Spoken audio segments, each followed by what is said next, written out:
everyone, I'm Melissa, editor of OWL Magazine and OWLconnected.com. I'm John. I'm the senior writer of OWLconnected.com and OWL Magazine. And we're here to share our top 3 stories of 2020.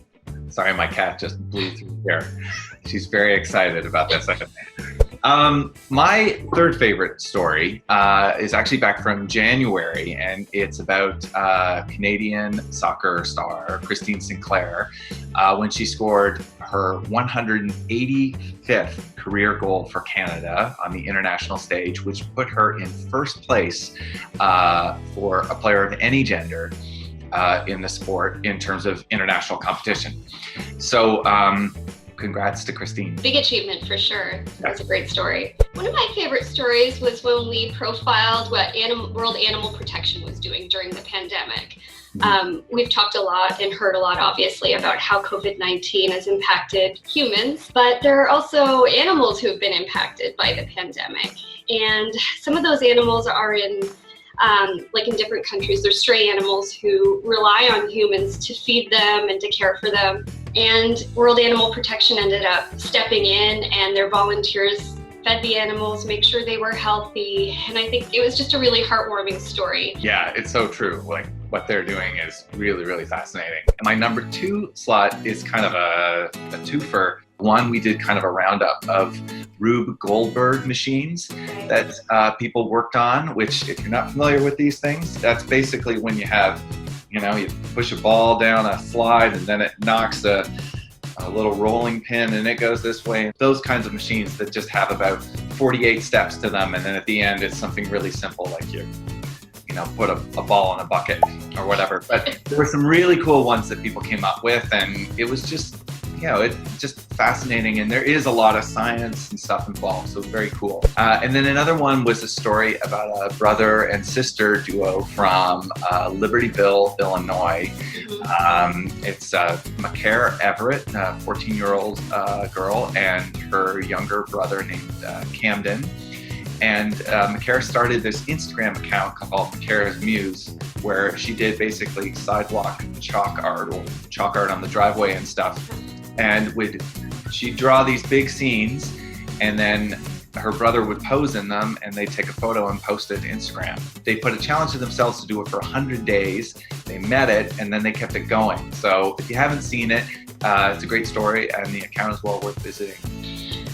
You could say this next story, that is one of my favorites, takes the cake. Cakes that look like other things. They were viral. We saw so many of them during the pandemic. So for our story, we profiled a woman named Tuba Geçkil, who is a Turkish baker. And she was the force behind many of these cakes that we saw. They went from toilet paper tubes to steak to a pair of shoes that literally looked like you could put them on your foot. Until she cut that open, you thought it was like the real deal. I think my favorite cakes were the ones that looked like other foods. It might be a little bit disappointing to cut open a steak and see that it's actually cake. But I mean, cake's good too. I'm a fan of cake.